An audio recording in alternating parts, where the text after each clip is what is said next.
Making this video as an inspiration, how is the life after healing a lot and being regulated a lot, comparing what it used to be in the past. So first I will start with the story, then also awakening, what was it like, healing, that also like continuing, that what helped me and what didn't help me, and how is the life after. So with this story, I remember to this day when I was like in elementary school and the teacher came to the class and all the kids start running to hug the teacher. And I was the only one out of all the kids sitting there like this, completely stuck, not really understanding why they are hugging each other. I couldn't comprehend it. And then also when I was like 16 and I first hugged someone and I felt this kindness, this kind of like the connection there, it was so unknown to me. And then I'm like, yeah, that's very interesting that, for example, hugging was very uncomfortable for me at start.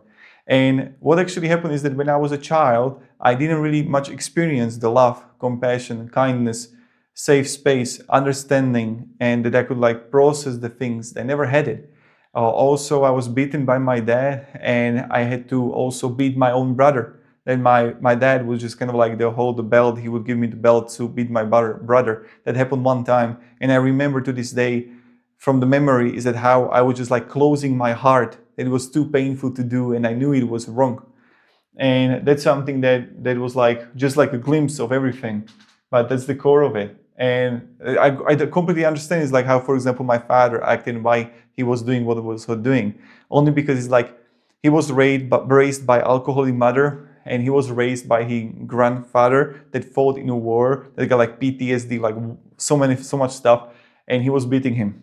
So, I mean, like I completely understand he didn't felt. He didn't know how to like process the emotions, how to share. So he was also like very wounded. And then I was just like getting all of that from him. And then this is like, like the story in short. Now, the most of my life, I was completely dissociated. So I was playing video games very early in the childhood. I was consuming a lot of like cartoons. Then in 11 came pornography. Is that I sometimes was like playing with the kids outside, but it was like I had this kind of like identity always on that I wasn't really living. I wasn't really like fully here. And I didn't really understand it because I felt everything is fine, right? But then health issues start to come up. And not only that, I couldn't really connect with the girls at high school or like with women later on, because what actually happened in the moment when someone would get close, I would push them away. Because like all those things start to trigger within, I didn't know what to do about it, so I pushed them away. And I couldn't get like deeper relationship with anybody. And then what happened is that when I was like 25, then I saw the most, like such an amazing woman. And she got 2 kids. They become my stepchildren. So I closed the rent and I went across like 2 states, 2 countries to her. And like imagine right here, I was playing video games, I was doing the work, and I was isolated, so nothing could trigger me. But then I went to like full being family, becoming a father, becoming a lover, a mentor, a partner, all those things. And I didn't have any like good programming about what to actually do. How to hold space, how to like be vulnerable, how to, like so much stuff. I didn't know any of that. And it started to mirror me a lot of wounds inside, because what actually happens is that, through the relationship with others, we can become free. But how it actually works is that all the relationship with others, they are going to point all the wounds that are present in our own bodies, but we are not aware of it. And then it becomes the consciousness, so we can start to be aware because it's too painful. And then we have to start doing the inner work for ourselves. That's kind of like the invitation, but we don't know it many times. We feel that they are like doing us wrong, that something they do, it hurts us, but on some level it's a blessing because we weren't aware of it, but right now we are. So the first time that I get out of dissociation, I was crying for 2 days straight. Like it happened, something between my girlfriend and me happened, and I felt like the chains around my heart start to release, and I was crying and crying and crying. So that was what was like the awakening like. And what I feel is the awakening is a continual process. So it's not something that is like, and you're done. It's a continual process, the awakening more and more and more, like what you actually are. And now comes the healing part. So this is going to be interesting. sorry, like that. So the healing part. Now with the healing, what actually helped me were, when I would say like the meditation is the very important thing, and primarily like learning how to tame the mind and learning how to dive deeper into ourselves and learn how to feel. That's very important. But then we're gonna go with psychedelics. Those help me too, on some level, to process stuff and to kind of like get the insights what I could do better. Then primarily, I know it will sound strange, but actually like relationships helped me a lot, primarily with my girlfriend, because she was like, at the beginning, she was holding the space for me a lot. Like a lot. She was like way more regulated. Right now it's different. I don't need it that much comparing in the beginning. But sometimes we were just like laying in bed. She would just push her, like hold, like, not like, lay her hand on my heart, on my chest, and I would just cry. And I would be just like crying and crying. So that helped me a lot, like a lot. And then when we're gonna dive even further, what helped me were also men's group, or like if you're a woman, a woman's group. I highly encourage you to like find some group locally that is like making, like, for example, weekend retreats where you're gonna have like 20 women and you can feel the energy there. And probably like if you're a man, also that's something that helped me too, is like when you are, for example, for the whole weekend with like 20 other men, or like 5 days, 20 other men, you're doing various exercises, talking a lot, connecting, and it felt like I never experienced like masculine energy in my life. For the first 25 years of my life, I never had like a man that would be a role model for me, like inspiration, like what kind of man I could be, having honor, character, integrity, having discipline, taking care of the world, understanding what I bring to the world. Those kind of qualities is like how I influence others with my actions. And I never experienced that. I never even have the kind of like man, because then when I came there, I'm like, wow, like this is possible, right? And that helped me a lot too. And these are like the basic stuff. Holotropic breathing helped me a lot too. I was crying there also. But primarily it's all about if someone can be and hold the space for us to be able to heal if we are very wounded. And this is like where I like the bottom-up approach in a therapeutic process, where we focus on the somatic approach. That's why this is called like somatic feel what I do. Because this is like when I can just hold the space more, not really focusing constantly on the mind, on like cognitive function, like talking, but how is the feeling, and then mapping more and more, because the whole life is lived by the feeling part, not thinking part. But the whole society, when we look at it, it's all about thinking and consumption. And then it's like everybody got like anti-anxiety pills, ADHD pills, and we're just like bulking everything out. And I don't know if I would say that we are actually free. And we've been completely tricked that all the consumption is like, in the past, I would have to constantly listen to music. And this is where we're going to go to the life after, like comparing what it used to be. I would be someone who would be constantly listening to music wherever I go. If I wouldn't listen to music, I would be in a head thinking all the time and daydreaming. But then you see, it's like the more work you do and more healing I kind of like did, is that I don't listen to music anymore. It's like I don't need it. Sometimes I don't mind it, but I don't seek it actively because I just feel good in me.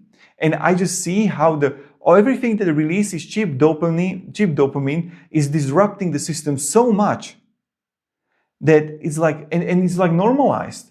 But it's like no matter is that people got like ADHD and stuff, when most of our days are focused on distractions and multitasking, and we can really focus. And they kind of like tricked us to believe that, is that actually provides our joy and happiness while we are being the product. And then from the consumption of the media and things like that, we don't have any experience. We don't have any skills many times. We don't have any memories.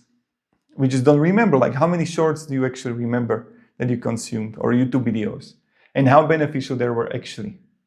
And we got like, I really feel that we're just like living in we're being all hypnotized so heavily that you feel like in the moment when it gets you and you get out, you're like, whoa, what was that? But it can be seen the difference if someone actually known the peace in their lives, like known how it felt to feel good. If like from early childhood someone is completely programmed to consume, then it's like they don't know the difference. They think that this is all there is, that this is normalized. So that's how it is. Like I just consume way less because it's like I perceive and feel what it does with the system. TV show, movies, games, music, consumption of media, pornography. So that's something that I perceive. And that's been my experience. So also the connection with my partner is way better, with the kids way better. Because I found out the only way how can I give love, how can I provide love, is that the more I have respect for myself and the more I feel love for myself. But then comes like another thing very fascinating is that it's not about how can I make more money, how can I, it's like in this capitalistic world that is focusing on like give, like get me, is that there is no thinking about, like what do I put to the world? And if it actually helps people, what I do.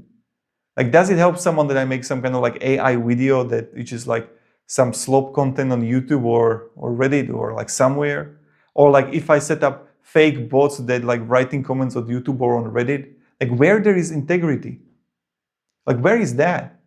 And that's something that I found out is that, it's like, we are just like part of the whole big ocean, but we are kind of like pretending that we're just like waves. And this is how I describe it. It's like, let me just give let's go with the green one. So this is us, and this is what we think we are. Like all there is just like the surface level of the ocean. That's what we believe they are.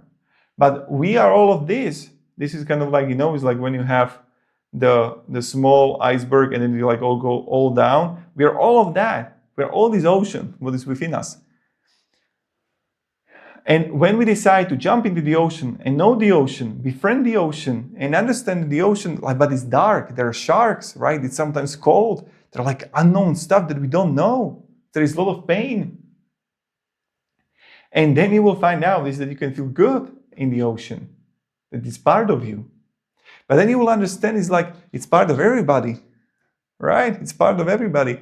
And that means that I even felt it's like, if I'm going to do something wrong, I don't feel good inside me. And that there is something like, this is a kind of wrongfulness, that this is not right. Like, I shouldn't do this. And that's probably for the business side, that I see many times that even those who are creating the type of content, that they are like harming others, manipulating others, it's like, focus on the first 3 seconds, and focus on have this kind of story when you do this, and you do that, and you do that. And like all these kind of like manipulative tactics, and we call it marketing, right? Is that I want to convince you to watch more of my content even when I don't provide you enough value, but with the editing, with the storytelling that is made up with the whole process, you're not going to even remember the video, but I'm going to trick you and I'm going to make money out of your attention, even when I don't provide you anything valuable for your own life. Like, what kind of life is that? And it's like, and then when I even see those people who do that, you can actually perceive is that they are also hurting. Because they are hurting the world, hurting others. That again, that's my opinion, what I see and what I feel. And this is why I'm making these videos that, for some people it can be beneficial. And that's why I have the kind of like the community now building, the somatic field, that if you're someone that would like to know what it's like to dive deeper into yourself and know the deep ocean within, I invite you there. I invite you. I got weekly calls. We can like talk about it and connect with others who are like similar minded and want to do this type of work. Because this actually leads to freedom. They know like the transformation of the wounds inside our own bodies, then we feel more lighter, then we feel more free. And it's like you heal yourself, you heal the world. That's it. And then you just like know what way to go, you know what to do. It's like, yeah, I have to be a cook, but it's a completely different cook when you start cooking and you start working in a restaurant, but you have this kind of like God within you. Like you are this peace inside. The food tastes different. And it's very interesting to see. So for example, my girlfriend, she's like, whatever business she would start, whatever things she start, she's always successful. It's so fascinating to observe. And she got this like constant optimism and joy. And it's not kind of like fake thing. She just like got it. And when she was like working as a waitress, it's so fascinating. When she was working as a waitress, she got like 200, 300 euro a day in tips. And it was many years ago. And you know what was actually, she was working like 4 hours a day. And other people like couldn't comprehend it, like why it's happening. But in a moment when the customers would come, they didn't really care about the food anymore. She liked her presence so much. She liked how she treated them, how she was laughing with them, jokes. She could always kind of like, connect with them on a deep level. And they felt so appreciated. It's like, this was the best service I've ever got in my entire life. Bam, 50 euro. They couldn't, they were just not from the experience of the food, but the experience from the person. And that was it. So that's what is life after. It's way more peaceful, way more regulated. I still dive deeper into myself, but there is just like, when I wake up, there isn't just this anxiety or suffering. I'm way connected to the body. I can sense when there is a release of dopamine, oxytocin, endorphins. I can sense when the anxiety would start to kind of like stop it. I can sense the emotions when they would start. I can like stop it. So if you know how to suffer, you're not going to suffer much, right? So that's pretty much it for this video. I hope it's beneficial, at least for someone out there. Thank you very much for watching and have a great day and goodbye.